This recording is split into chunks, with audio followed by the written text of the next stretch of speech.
You already know what time it is, man. Sit back, get some popcorn. It's time to get our mind right with the Mind on Greatness podcast. What's the deal, baby? You already know it is the big boss dog. Can't poke through the door. Here to talk this football, baby. Mind on Greatness. You already know what it is. Remember, tough times don't last. Good people do. Don't off yourself.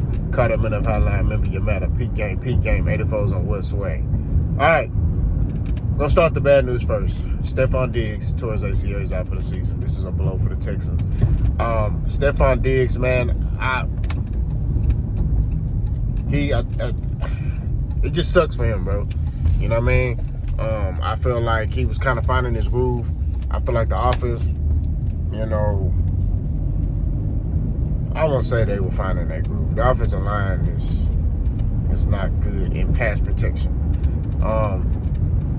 But I feel like Stefon Diggs kind of settling in. He was buying into the program with the Houston Texans, and it just sucks. We only got him for a year, you know, but dang all that, you know. I just really feel bad for him, you know what I'm saying? Like, you know, but my prayers and my condolences to Stefon Diggs, and, you know, I just pray that next year he come back strong. I know he is. He's a very self-motivated individual. He motivated by negativity.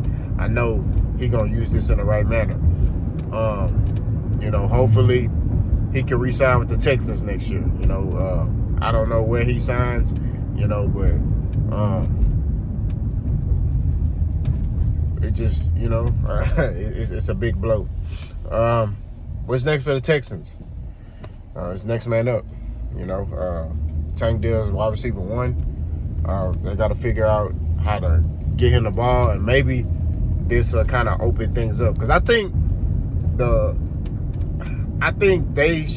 players were kind of struggling on how to play with each other. You know what I'm saying? But like C.J. Stroud said, they're gonna try to figure it out, and they had all season to figure it out. And it just sucks, you know what I'm saying? Because, you know, we brought Stefon Diggs in to kind of get us over the hump, and, you know, now it's kind of back to square one. I mean, we got Joe Mixon still, but it's kind of back to square one.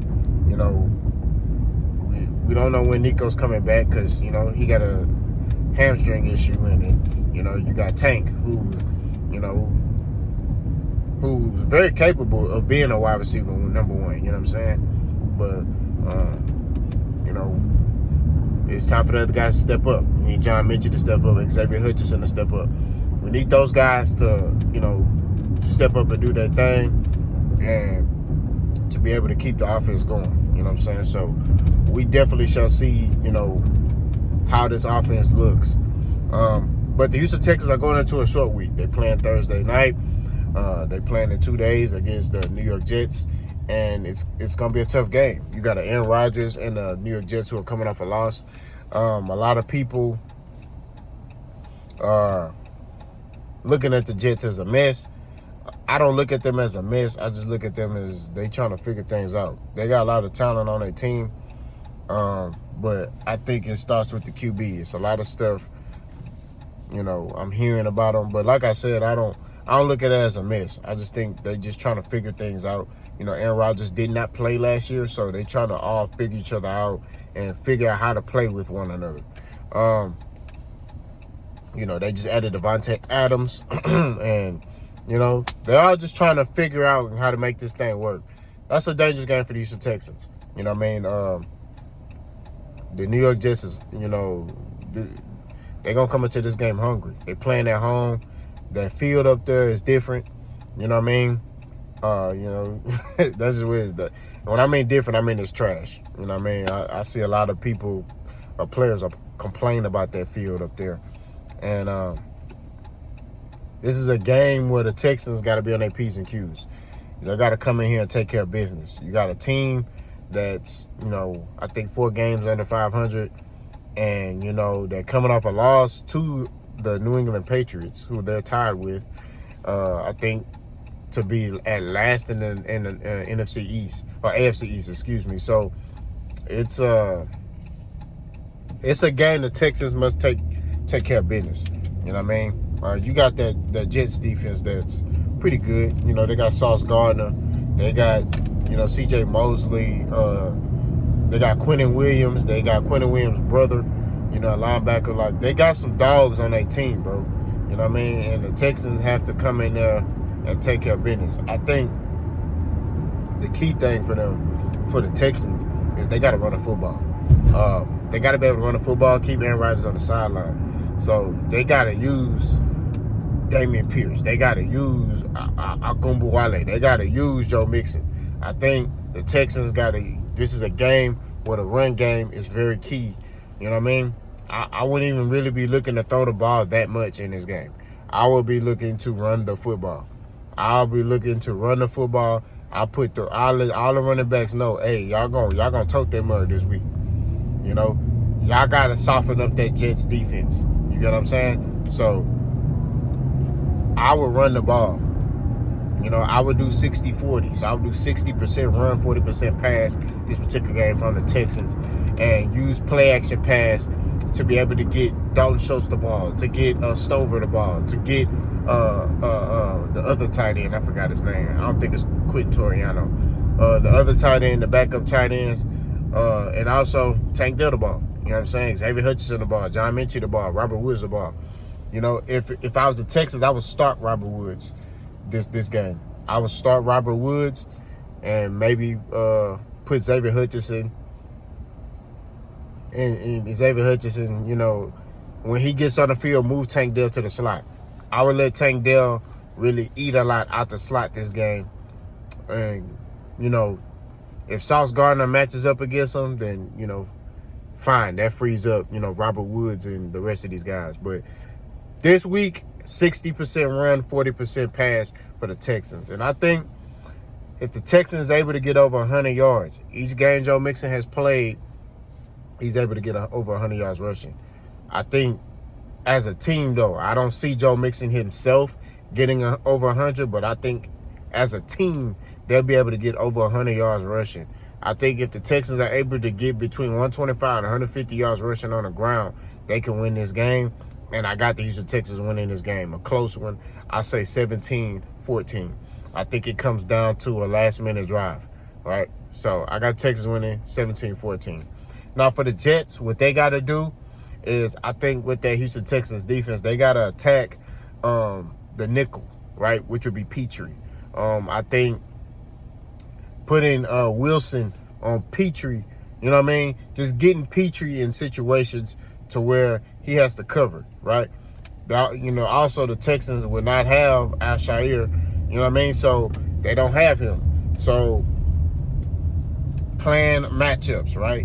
Getting Devontae Adams on backers, getting the running back, I forgot his name right now, but getting him, in the pass game, favorable matchup. This is going to be a favorable matchup type thing. If I'm the Jets, I'm looking to spread the Texans out.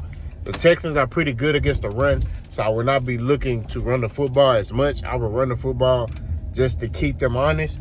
But I think this is a game where Aaron Rodgers got to throw for 300 yards. I think he very well could do that, but he's going to have to attack Petrie. I think that's the most important thing. And I think this is going to be a big game for Garrett Wilson if he's able to do that. Because like I said, I would put Garrett Wilson in the slot.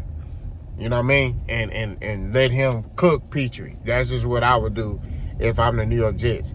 If they could give Aaron Rodgers time. Because both of these offensive lines struggle with pass blocking. So that Texas defensive line is hungry, they starving, and they swarming to the football. But if the Jets are able to keep Aaron Rodgers upright just for a split couple seconds for him to be able to get these passes off, I think the Jets can make some noise.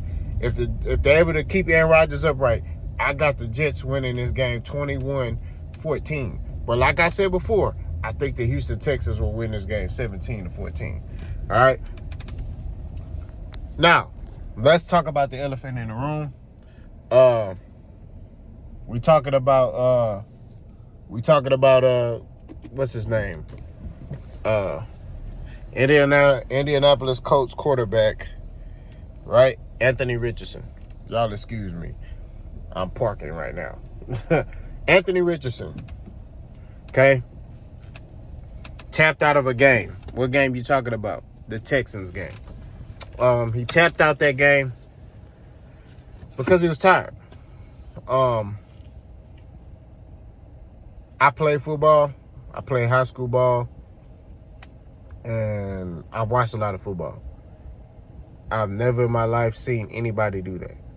Right? I'm not going to lie to you. You're at the highest level getting paid millions of dollars and you check out of a game. You know, I was shocked. I thought he was injured when he did it, but his reason was I was tired. The Indianapolis coach should bench him and fine him. That's just real talk. I think that Anthony Richardson has to understand that, you know, that's unacceptable as a quarterback. And if I'm his teammate, it's kind of hard for me to believe in you. You know what I'm saying? Because you quit on us, basically. You know, indirectly, you quit on us. You know, I'm out here giving it my all, and you see offensive linemen. When you got an offensive line, they don't get off the field, bro. You know what I'm saying? They going at it with defensive linemen who are applying pressure every down, and they going against some of the best defensive linemen in the world. You know what I mean? Who are strong, powerful, who bringing it every play. And you, granted, you broke a tackle, you ran, and you know, got extra yardage. That was cool. But you quit on your team in that moment. So I think that was disgusting. I'm not going to lie to you. I think that was bad. You know what I mean? And Anthony Richardson is a talented guy. He has talent. Now, let me say this here. Right now, he's a horrible quarterback. I mean, let's analyze that game against the Texans. There was only 3 plays that you could say, man, that was a good play. And you could just really say 2, because the one he threw to Josh Downs, where Josh Downs ran a crossing route across the field, and you saw Pierce, I think that's his name, running from the other side, right? And it looked like it was like a pick route, but it really wasn't. The Texan players just ran into each other, and Josh Downs got open, and then he caught the ball, and, you know, he was hitting his head on the goalpost. But that pass he threw to Josh Downs and on the corner, you know, which almost got him in the end zone. He was down by contact. Was a beautiful pass, right? Beautiful pass. Had touch on it. You know what I mean? Was a wonderful. That's not an easy throw to make. But that's it. In that run. That's it. So he was not. I think he completed 10 passes for the game. Right?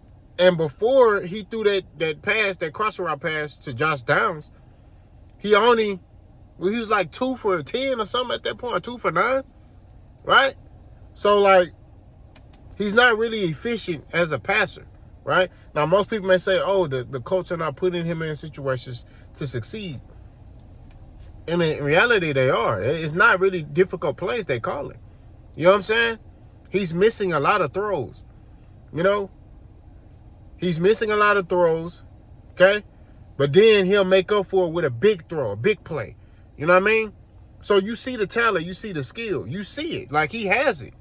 But he needs more development. He needs more fine-tuning. And I think what the coach got to do, and Shane Steichen, I don't know if it's a general manager thing. I don't know if, you know, the general manager Grigsby is like, hey, we need to play Anthony Richardson. I don't know what that is. But if I'm Shane Steichen, to save my job, hey, we're not going to play him. We need to develop him, right? Him playing, trying to develop isn't working. So we need to try to develop him. He needs to sit on the sideline, and he needs to watch Joe Flacco, and he needs to study Joe Flacco. And the crazy thing that I don't understand is, why are people writing off Joe Flacco like he trash? Like, that's what's crazy to me. I understand, like, we trying to transition the league. You know, the quarterbacks can run now and all that. But Joe Flacco's still that dude, bro. He stepped in for Deshaun Watson last year and took that team to the playoffs, right? He stepped in a couple of games this year for the Indianapolis Colts and got them some wins. So they're currently 4-4. So I'm like, you know, and who knows? If he would have played against the Texans, he could have got them a win probably. You know what I'm saying? That game was extremely close. You know what I'm saying? It was extremely close. That lets you know how good that team is. You know what I mean? I'm not going to sit here and cap. The Indianapolis Colts got a good team. They got good running backs. They got good receivers. They got a good defense. Like, that's a playoff team right there. That's a team that can beat a top team in the playoffs. Like, can sneak up on you and beat you if you underestimate them. I'm not going to lie to you. That's a good team right there. Shane Steichen's a hell of a coach. You know what I'm saying? Like, a hell of a coach. You know what I mean? Like, I think, you know, I'm a Texans fan and a Raiders fan. Don't judge me. I think if the Raiders was to get Shane Steichen, they'd be better alone right now. Or, hell, the Texans, if D'Amico Rams would have went to Denver and the Texans would have got Shane Steichen, they would have been good. We just keeping it a bean. You feel me? But they end up getting D'Amico Rams. Coach got Shane Steichen. And everything is how it is. You know, it is what it is right now. But if I'm Shane Steichen, I go to Joe Flacco. Right? For the remainder of the season. Now, granted, there's just reported that Shane Steichen will go to Joe Flacco. So Joe Flacco's not a starter now.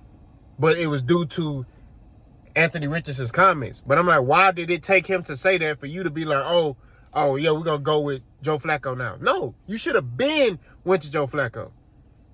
You should have, off the muscle. Hey, Anthony, you going to sit here. I want you to sit here and learn from Joe Flacco. He's a Super Bowl champion. He's a Pro Bowler. People forget that Joe Flacco's a Super Bowl champion. He's a Pro Bowler. You saw what he did last year. This is an opportunity for you to study the habits of a starting quarterback, a guy of a franchise. This is your opportunity to learn. That's what Anthony Richardson needs to do. Not sit here and, you know, he needs to learn about rhythm. He needs to learn about timing, when he needs to throw certain passes. It was certain passes that he was throwing, he didn't have good timing. His rhythm is off. You get what I mean? So, Anthony Richardson, man, got some soul searching to do, man. He's a great talent. But he has to develop his mental. You know, this is something that he can recover from. You know what I'm saying? He can recover from this. But it's going to be rough for him for a little bit. You know what I mean? It's definitely going to be rough. Last but not least, we want to talk about Deshaun Watson. I know Deshaun Watson is facing, you know, more lawsuits. I know Deshaun Watson is, you know, looked at as a horrible human being. And he hasn't been playing well. And, you could tell it's bothered him. His play has not been good. We're going to keep it 1,000. He hasn't played well. But one thing that I'm going to say is this. I'm not into kicking men while they're down, but I'm going to keep it 1,000. Deshaun Watson, I'm praying for him, man. He going through a lot. And him getting this Achilles injury is another blow. You know what I'm saying? I want to just pray for Deshaun Watson. That's it. That's all I got to say. I'm praying for him. I'm not making excuses for him. His actions were inexcusable. But you could tell that, you know, what he was going through was affecting him mentally. He tried to make it seem like he was okay. He ain't okay. You know what I'm saying? So, I'm praying for the brother. You know, hopefully, you know, he can, you know, recover. And basically, when I mean recover from injury and this incident. Like, whatever happens to him needs to happen to him. If they be like, hey, I mean, you know, they're not looking to press charges on him. But whatever he needs to do, if it's counseling, whatever it is, you know what I'm saying? He needs to do it, but he got to get back right with the man upstairs. That's all I got to say. I'm not judging him. I'm just saying that at the end of the day, got to get back right with the man upstairs, and he has to conduct himself in that manner. You know what I'm saying? So prayers to Deshaun Watson, man. You know what I mean? I know a lot of people are like, oh, he's a piece of crap. He touched this girl. He touched that girl. He did this. Yes, he did do that. And I don't I don't condone any man sexually assaulting no woman or anything like that in any kind of way or fashion. I'm just talking about the football player. I'm praying for him. You know what I'm saying? That's just what it is. Y'all let me know what y'all think. Subscribe. Keep coming over here. I'm going to keep putting out this content. Boss gone.